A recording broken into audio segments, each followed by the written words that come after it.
Shiva, Arunachala Shiva. One of the greatest quotes ever uttered or written down in the history of humanity came from the 20th century sage Sri Ramana Maharshi in a little note that he wrote to his mother during a period of silence he was abiding in. Now, to give context to this story, for those who don't know Ramana Maharshi, is Ramana at the age of 16 had a permanent abidance in the Atman, the undifferentiated state of consciousness. Call this enlightenment, call it whatever you will. And after this experience, he traveled to the holy mountain of Arunachala, which is considered to be a manifestation of Shiva, in the small South Indian town of Tiruvannamalai. Now, when Ramana left his home, he didn't say goodbye to his mother or father, and he just jumped on a train and basically hitchhiked all the way to Tiruvannamalai, and then he went to the holy mountain to remain in that state, to abide in the Atman, and to continue his practice throughout his life. Now, as the years went on, obviously his parents must have been confused, because the young Venkataraman had left home. That was Ramana's name before he was given the name Ramana Maharshi. And so there was a yearning for his parents to find him. And so after many years, his mother went to Tiruvannamalai and actually found her son, and she pleaded with him to come home. But he was abiding in a self-imposed long-term silent retreat and was not speaking to anyone. He was just in silence and was not using language to convey anything to anyone. And so his mother was pleading with him to break his silence and to at least explain why he left home and what he is doing. And Ramana still did not speak.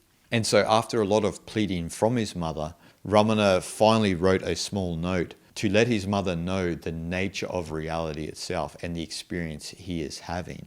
Now, it's not a very personal letter, but this note is one of the greatest statements known to humanity.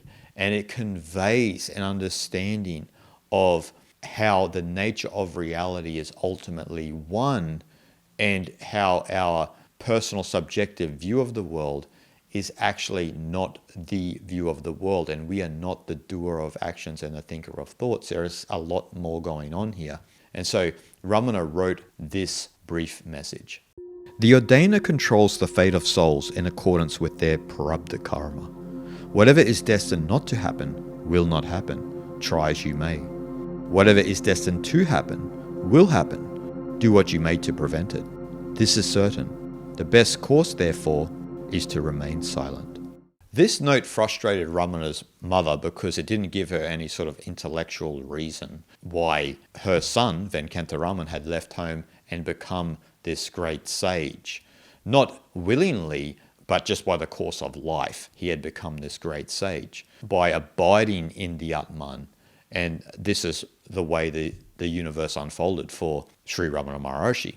And so his mother left after receiving this note because she felt it didn't give her any answers, and she was pretty frustrated with the situation. But little did she know that this brief quote was one of the greatest things ever written down. Now, in the quote, Ramana Maharshi states prarabdha karma. Now, what is prarabdha karma? Prarabdha karma is the karma of past experiences and past lives that is predetermined and manifested in one's present incarnation. Prarabdha can actually be translated as destiny. So this is one's personal predestined karma based on the jiva, the persona system, the ego, its past lives, its present experience, and that influences one's present incarnation. And so because all is Brahman from the non-dual perspective, the Atman, which we truly are, the true self, the undifferentiated state of consciousness, is connected with the ultimate reality of Brahman. Because of this, our life is predetermined. Things will happen as they will, as Ramana Maharshi said, and there's nothing we can do about it. We can be free of that karma if we abide in the Atman and we have the self-realization that Ramana Maharshi had, or if we remain in the jiva, we will continue to create future karma and we'll continue to live life after life after life. That's what the knowledge in Vedanta is, specifically in Advaita Vedanta, the non-dual path within Hinduism. And so from Ramana Maharshi's perspective, whatever we do does not matter, because what will be will be. Now this, in some sense, even if you don't believe in predeterminism, is actually an interesting practice to follow, because when you continue to follow that line of thinking, it can bring a lot of peace to your life, because you are not trying to influence life one way or the other based on your jiva, but you are accepting of how the world is and the way your life is going. Now, does that mean you don't act? That's in some sense not what Ramana Maharshi is saying.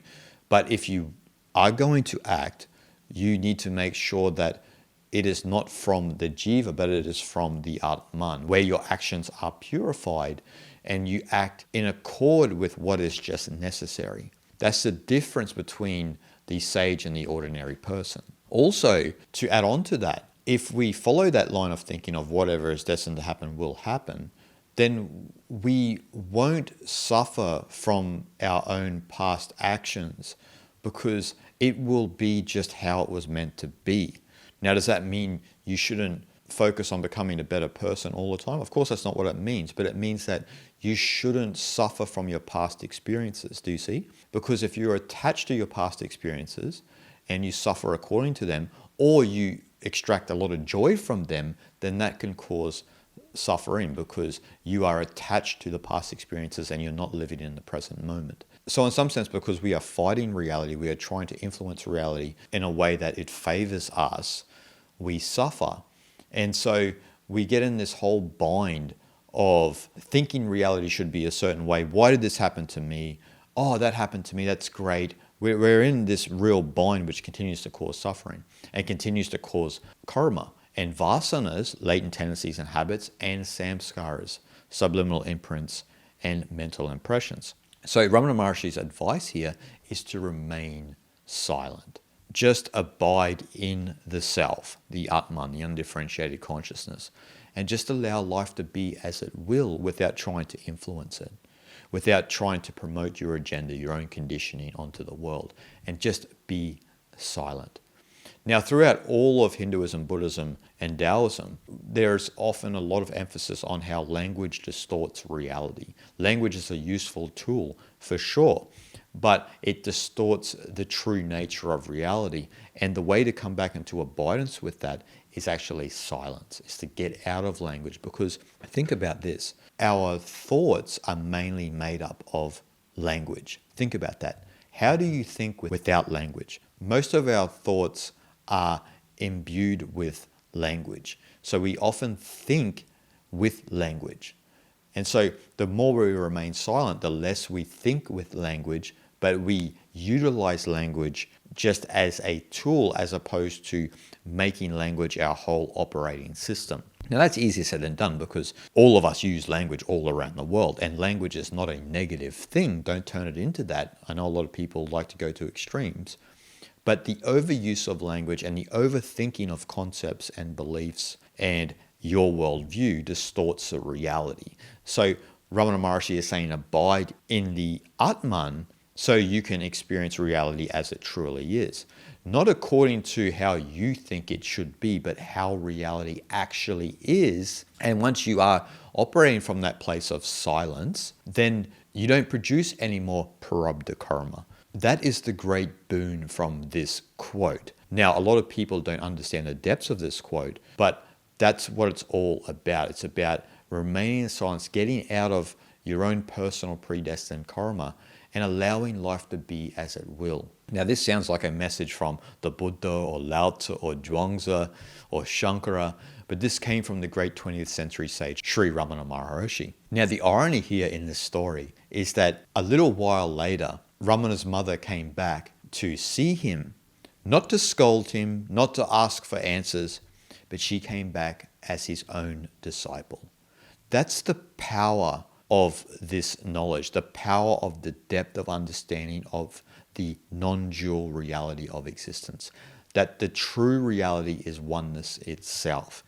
And when we understand the depth of that, we are free then to live our life as we will, and we don't suffer according to the experiences that happen to us. Because as Ramana said, what will be will be, It's only when we identify with an I that we come into conflict and confusion in that reality when the events of life happen. And so that's the beautiful thing about this story is Ramana Maharshi's mother became his disciple, and she lived the rest of her days on the holy mountain of Arunachala.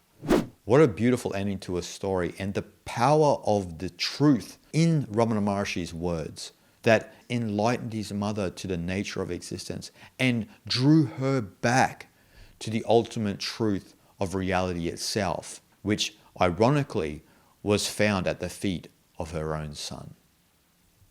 Shanti, Shanti, Shanti.